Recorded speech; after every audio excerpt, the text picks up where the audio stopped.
Spelman College is a four-year liberal arts women's college located in Atlanta, Georgia. The college is part of the Atlanta University Center Academic Consortium in Atlanta.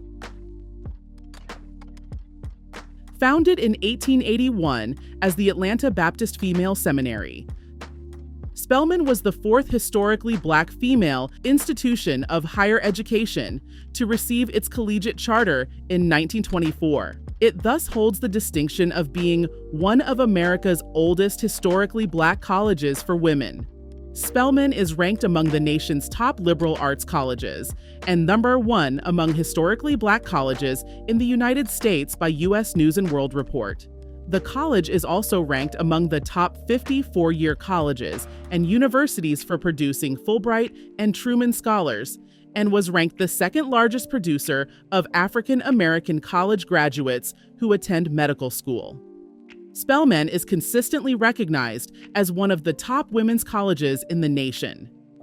It has a long-standing relationship with all-male Morehouse College, since both Morehouse and Spelman students were studying in the basement of Atlanta's Friendship Baptist Church during both colleges' early days.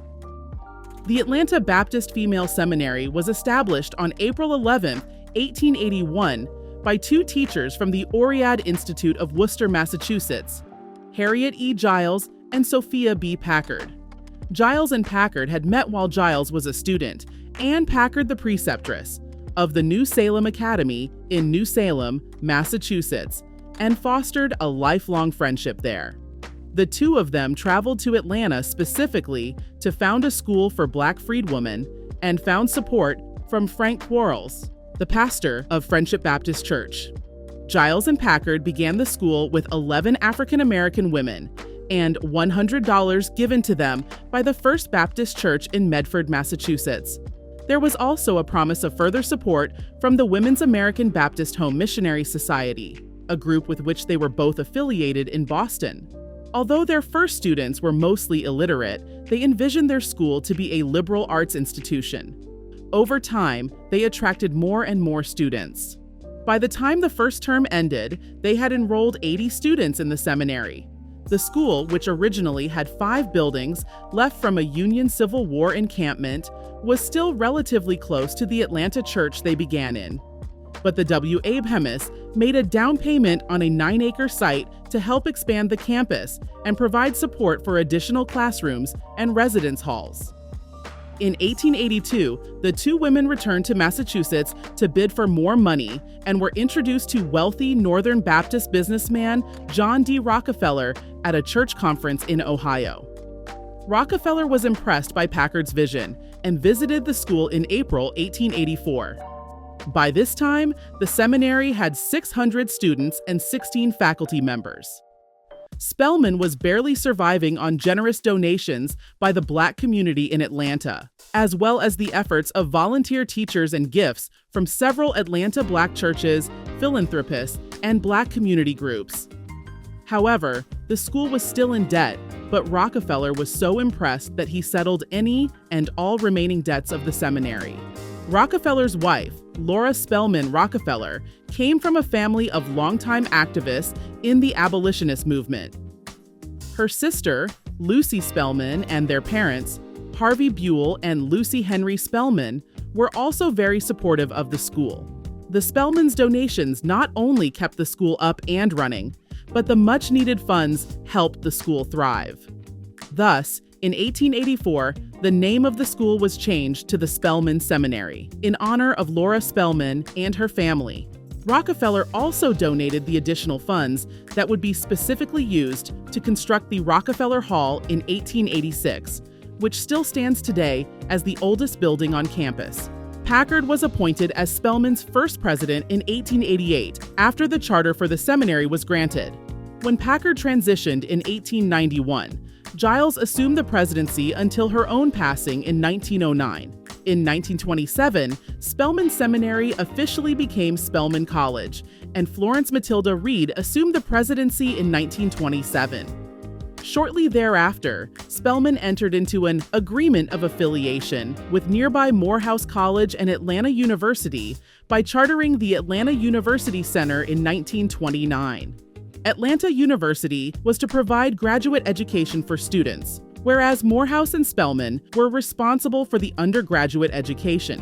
At a time during which Black students were often denied access to graduate studies at predominantly white Southern research universities, access to Atlanta University provided the undergraduate students at Morehouse and Spelman an immediate access to graduate training. In 1927, one of the most important buildings on campus, Sisters Chapel, was dedicated. The chapel was named for its primary benefactors, Sisters Laura Spelman Rockefeller and Lucy Maria Spelman. The college also began to see an improvement in extracurricular investment in the arts with the organization of the Spelman College Glee Club and other on-campus organizations. The school also began to see more of a focus on collegiate education as it discontinued its elementary and high school divisions. The school continued to expand by building and acquiring more property to accommodate the growing student body. In 1953, Florence Redd retired, and Albert E. Manley became the first Black and first male president of the college. Under his presidency and the tenure of his successor, Donald Stewart, Spelman saw significant growth and enrolled record-breaking numbers. A testament to this newfound prosperity was Stewart's administration's ability to triple the college's endowment.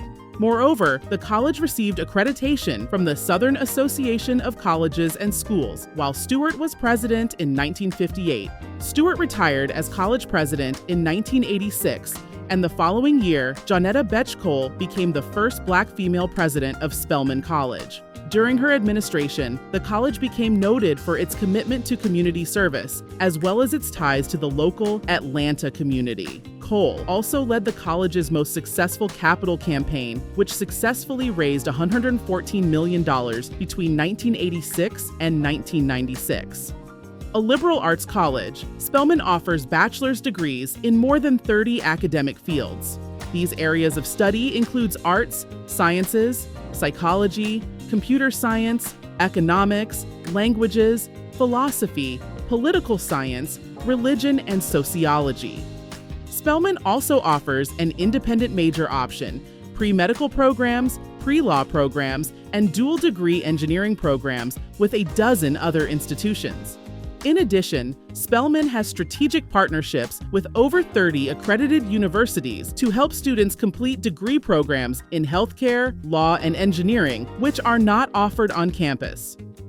Today, the campus comprises 26 buildings on 39 acres in the metropolitan of Atlanta. Spelman is a selective institution with an acceptance rate of only 28%, and the Center of Excellence has grown from its humble beginnings as a seminary to a pace-setting undergraduate liberal arts institution that enrolls more than 2,400 undergraduate students.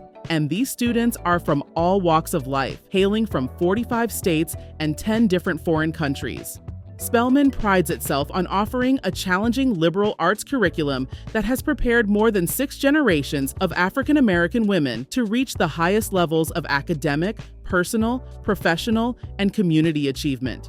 Spelman College offers a number of student services, including non-remedial tutoring, women's center, placement service, health service, and health insurance.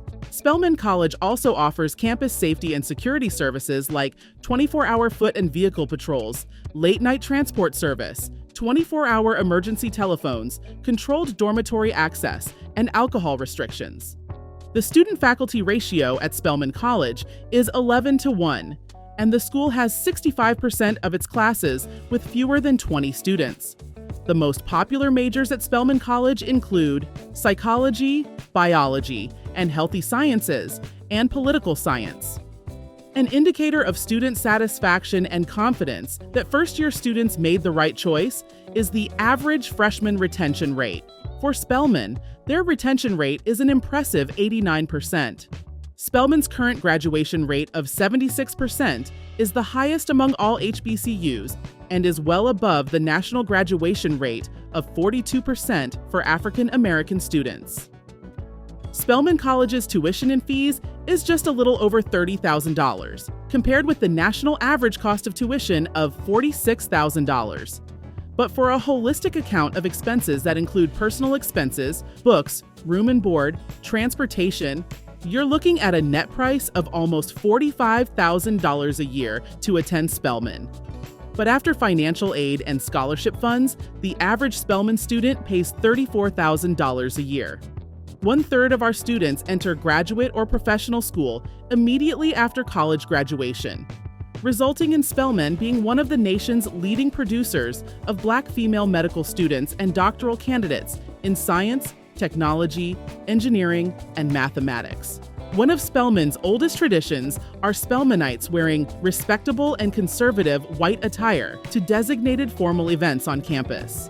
The tradition began in the early 1900s when it was customary for women to wear white dresses when attending formal events. And it continues as students and staff wears white attire to events like the Founders Day Convocation, Alumni March, and graduating seniors wear white attire underneath their graduation gowns for Class Day and Commencement.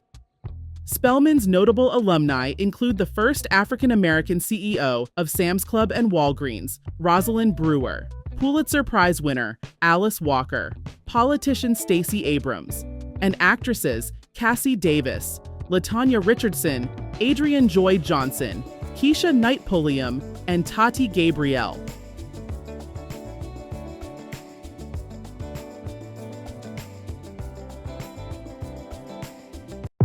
We appreciate the fact that you stayed until the end. Thank you for spending time with us, and don't forget to like this video. Also, make sure you subscribe so that you never miss a video. Bye for now. We will see you tomorrow. Like we're not going